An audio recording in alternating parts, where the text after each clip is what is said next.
निबंध तो लिखना बहुत लोगों को आता है, बहुत सारे बच्चों को आता है, निबंध याद भी रहता है, लेकिन एक ऐसा तरीका जो कि आपको नहीं पता होगा और अगर वो तरीके से निबंध नहीं लिखोगे तो नंबर आपके कट जाएंगे। चाहे जितना आपको आता रहे निबंध, जब तक एक अच्छा ढंग या फिर एक अच्छा तरीका, एक अच्छा ढंग या फिर एक अच्छा तरीका जब तक आपके पास नहीं रहेगा, आप सभी निबंध नहीं लिख पाओगे। देखो निबंध जैसे यहाँ पे है, मैं एक चीज बताता हूँ, ध्यान देना आप सभी कि ये ऐसे निबंध आएगा, ठीक है। ये रहेगा 7 नंबर का, एक चीज ध्यान रखना, 9 नंबर का नहीं, ये 7 नंबर का आएगा अब की बारी से।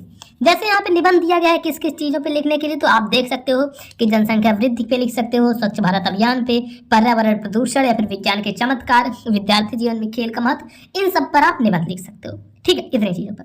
तो इनमें से अभी मैं क्या करूंगा ना, एक निबंध लिख कर बताऊंगा आपको कि ऐसे जाना बोर्ड एग्जाम में, इस प्रकार से आप निबंध लिखना, तो कहीं पर भी 1% की भी आपको दिक्कत नहीं होने वाली है, किसी चीजों में भी दिक्कत नहीं होगी, ठीक। ये चीज जो मैं बताऊंगा इसको अच्छे से ध्यान से समझोगे तो आप भी जान जाओगे कि अच्छा अब हमें कोई दिक्कत नहीं होने वाली है। तो आप सही से मैं एक चीज बोलता हूँ, वीडियो को लाइक करते हैं, जितने ही बच्चे अभी वीडियो देख रहे हो वीडियो को लाइक करना। अब देखना, जब आप निबंध लिखोगे या फिर कोई मान लो कॉपी लिख रहे हो हिंदी की, तो एक नीली पेन रहेगी आपके पास, एक काली पेन, बस नीली काली, यही जो 2 पेनें हैं, इन्हीं 2 पेन का यूज करना है, इसके अलावा कोई तीसरी पेन नहीं आनी चाहिए बीच में। फिर एक स्केल भी आपको घर से ही ले जानी है, ये नहीं सोचना है कि वहां पे हम किसी से मांग लेंगे या फिर और चीज, नहीं, आपको घर से ही एक स्केल एक पटरी ले जानी है। फिर देखो लिखोगे कैसे, अब मैं बताता हूँ। अब ये जो भी क्वेश्चन पे रहेगा, वैसे तो ये रहता है 30 नंबर क्वेश्चन पे, तो 30 नंबर लिखेंगे या फिर 10 नंबर है 10 नंबर कोई भी लिख दो, लेकिन हम यहाँ पे प्रश्नोत्तर संख्या 30 लिखेंगे क्योंकि 30वें नंबर क्वेश्चन पे रहता है। तो देखो ऐसे करोगे, यहाँ पे हेडिंग डालना, यहाँ पे कैसे हेडिंग डालना, ये चीजें ही मैं आपको समझा देता हूँ। कैसे क्या करोगे ना, थोड़ा सा जूम करके देखो। अब यहाँ पे इस जगह पे जो ऊपर ही काली पेन से, अब क्या करना है, काली पेन उठाना, काली नीली पेन का भी ध्यान रखना है, ऐसा नहीं कि नीली पेन से लिखते चले जाओगे, तब आपका थोड़ा इंप्रेशन कम हो जाएगा, तो नंबर हो सकता है 7 में से 5 मिले। तो देखो यहाँ पर लिखना है प्रश्नोत्तर संख्या, ऐसे करो, प्रश्नोत्तर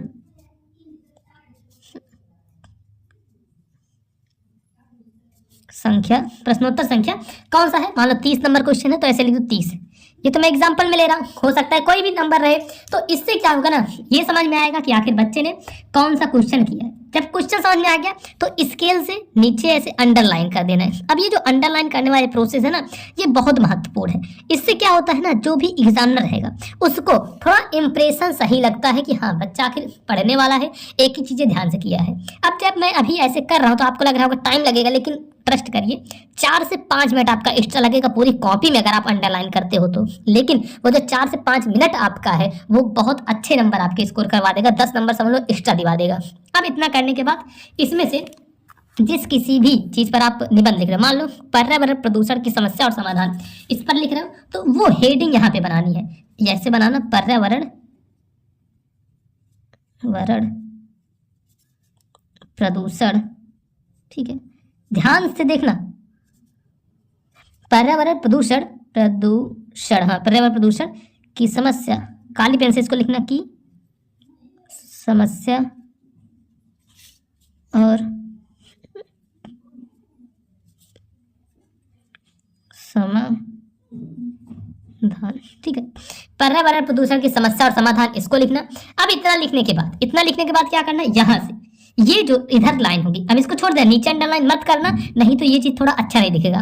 यहाँ पे रूपरेखा बनाई जाती है। रूपरेखा क्या है, काली पेन से डालना है। अब आपको लग रहा होगा भैया ये सब नए नए पॉइंट्स है, हाँ ये सब चीजें ही लिखनी है, ऐसे नहीं है कि डायरेक्ट ही निबंध लिखते चले जाओगे, तब तो समझ लो आपको नंबर मिलने से रहा। अगर 7 में 7 नंबर चाहिए तो जिस तरीके से मैं बता रहा हूँ उसी तरीके से आपको ये चीजें करनी पड़ेंगी। और 2025 बोर्ड एग्जाम के लिए चैनल को सब्सक्राइब कर लो। यहाँ पे देखो क्या लिखोगे, रूप रेखा,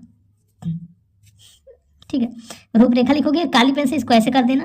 अब नीचे क्या करना, जहां रूपरेखा लिखी हो इसमें अंडरलाइन कर दे। ऐसे मत सोचना कि हम पटरी से नहीं करेंगे, खुद से कर लेंगे, खुद से करोगे जैसे ये देखो टेढ़ी हो गई ना, इसी प्रकार से भी हो सकती है। अब रूपरेखा में वो चीज लिखा जाता है जो भी आप इस निबंध में हेडिंग बनाओगे। तो अब ये जो रूपरेखा के अंतर्गत हेडिंग है, इसको पहले नीली पेन से लिख दो ताकि अब देखने में भी एक अच्छा लग जाए। उसके बाद फिर काली पेन से हेडिंग बना कर लिखेंगे। सब कुछ बताऊंगा, सब कुछ दिखाऊंगा कि हाँ इसी तरीके से करना है, आप देखते चलो। रूपरेखा का जो सबसे फर्स्ट पॉइंट होता है वो होता है प्रस्तावना, ठीक है। सबसे फर्स्ट पॉइंट होता है वो है प्रस्तावना। और प्रस्तावना के बाद जो दूसरा पॉइंट होगा, दूसरा पॉइंट आपको अपने मन से बनाना है। कम से कम अपने मन से 5 पॉइंट बनाने हैं, 5 पॉइंट अपने मन से बनाने हैं। एक पॉइंट प्रस्तावना, लास्ट का पॉइंट उपसंहार रहेगा। प्रस्तावना बनाए, उसके बाद पर्यावरण प्रदूषण है तो इससे रिलेटेड बता दो, लिख दो कि प्रदूषण का अर्थ, ठीक है,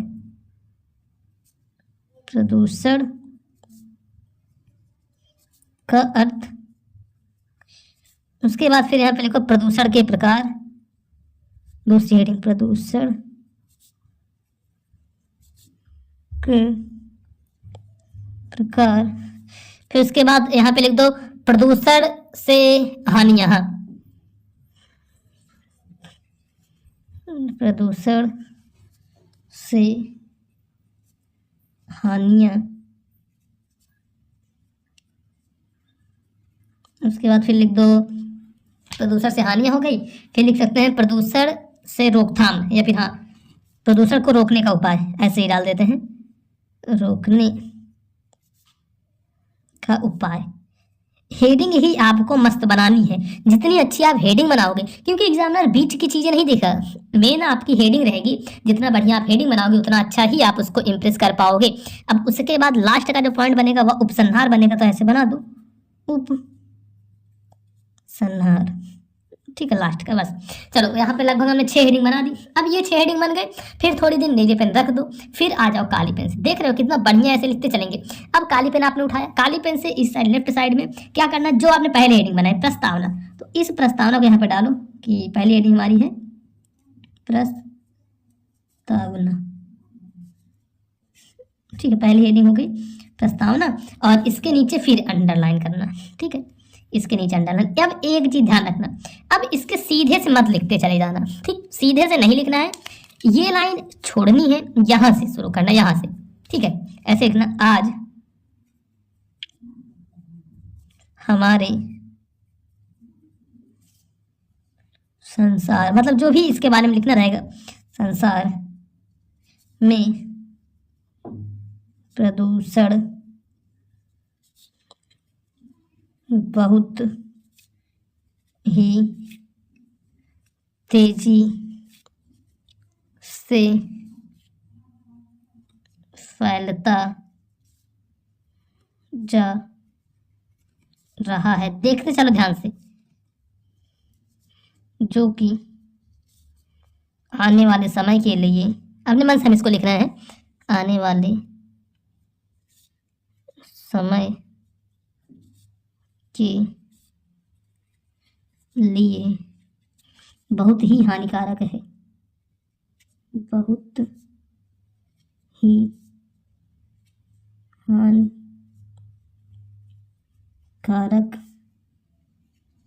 है, इस प्रकार से करना है। अब इतना करने के बाद कम से कम देखो, मैंने तो यहाँ पे 2 लाइन लिखी, 2.5 लाइन, आपको एक हेडिंग में 4 से 5 लाइन लिखनी, मतलब इतना लिख देना, ठीक। ये मैं समझाने के लिए भी आपको बता रहा हूँ, तो मैं थोड़ा कम लिख रहा हूँ, नहीं तभी टाइम बहुत ज़्यादा हो जाएगा। अब उसके बाद देखो, जो आपने दूसरी हेडिंग बनाई थी प्रदूषण का अर्थ, तो फिर क्या करो, फिर काली पेन उठाओ, यहाँ पर लिखो ऐसे, प्रदूषण का अर्थ, प्रदूषण का अर्थ लिखो, फिर ऐसे नीचे ध्यान रखना, ये अंडरलाइन करना इससे, पटरी से, ठीक, पटरी से कर दो। अब इसके बाद पटरी से करने के बाद फिर देखो यहाँ पे प्रदूषण का अर्थ, तो कैसे लिखना है कि पर्यावरण प्रदूषण का अर्थ। अब जो भी रहेगा टोटल यहाँ पे ऐसे बनाते चले जाओगे। फिर क्या करना, फिर ऐसे पेज पलटना, देखो एक चीज ये ध्यान से देखते चलना, कम से कम 3 पेज आपको लिखना है, और सभी हेडिंगों में 4 से 5 लाइन भी लिखनी है, उसी हिसाब से करना कितना आ जाए। फिर ये स्केल लेना, पटरी यानी कि, और इस पटरी से ये ऐसे कर देना है अंडरलाइन, ठीक है, ये ऐसे अंडरलाइन कर देना।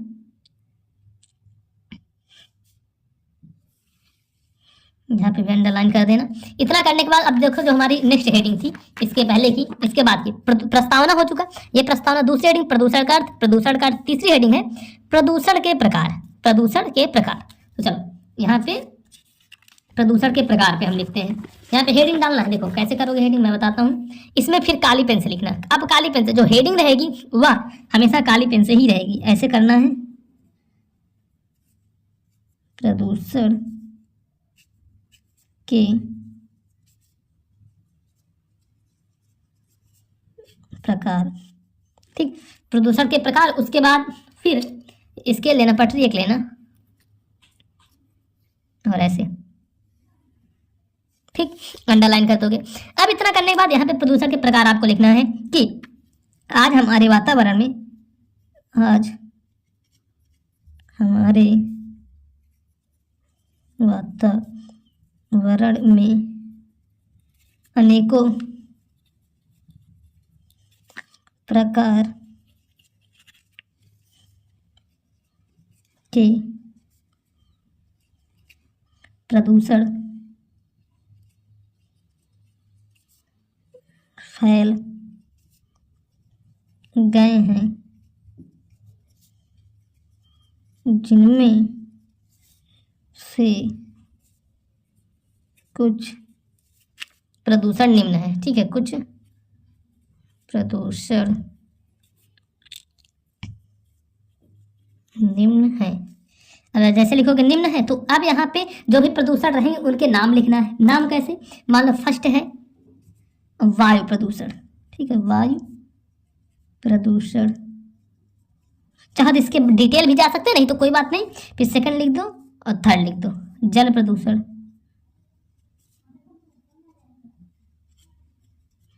फिर लिख दो मृदा प्रदूषण। जितने ही प्रदूषण है तो मेन में लिख दो मृदा प्रदूषण। और अभी ध्वनि प्रदूषण भी लिख दो, ध्वनि प्रदूषण। चाहो तो और लिख सकते हो, और भी जो भी प्रदूषण है जैसे रेडियोधर्मी प्रदूषण, तो ये सब। अब इसके बाद फिर अपना देखो नेक्स्ट हेडिंग देखना है कि नेक्स्ट हेडिंग कौन सी है। उसके बाद है प्रदूषण से हानियां। तो चलो, प्रदूषण से हानियां हैं तो इसको करोगे ऐसे, यहाँ पे नेक्स्ट हेडिंग बनाओगे ऐसे, प्रदूषण से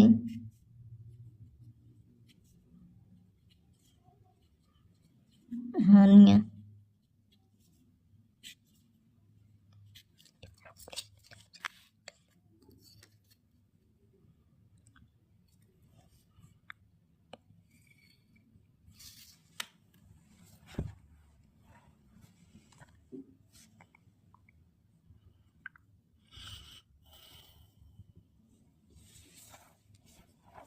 तो देखो अब प्रदूषण से हानि हमने यहाँ पे लिख दिया, ठीक है।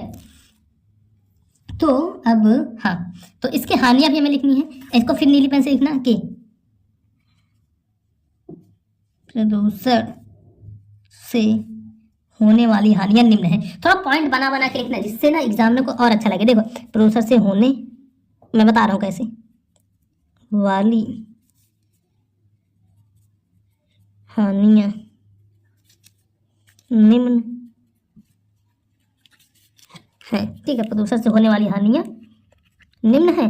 अब उसके बाद जो जो हानियां रहेगी ना उसको ऐसे फर्स्ट पॉइंट बना के नीले से लिख देना, फिर second point, third point, fourth point. तो जो भी हानियां रहेगी उसको लिख देना। अब इससे क्या होगा ना, आपका जो निबंध है पूरा बहुत ही बेहतरीन दिखेगा। और इस तरीके का कोई भी बच्चा निबंध नहीं लिखता जल्दी, और इसी वजह से उसको 7 में से कहीं 5 नंबर मिलते हैं, कहीं 5.5 मिलते हैं, इससे ज़्यादा नहीं जाता। लेकिन अगर आप ऐसे करते हो तो 7 में से 7 नंबर मिलेगा। तो ये एक तरीका होता है निबंध लिखने का। आप सही बताना कि अब आपको कौन सी वीडियो चाहिए। 2025 में अगर आप भी पेपर देने वाले हो तो तुरंत से जाके मोबाइल पर स्कूल चैनल को सब्सक्राइब करो। ये जो चैनल आप देख रहे हो इसको सब्सक्राइब करो। 2025 में समझ लो एकदम रामबाण तरीका होने वाला है आपके लिए। वीडियो को लाइक करना, चैनल पर नए आए हो तो चैनल को जरूर से सब्सक्राइब कर लेना। ऐसे ही वीडियो आपको यहाँ पर डेली देखने को मिलती रहेंगी।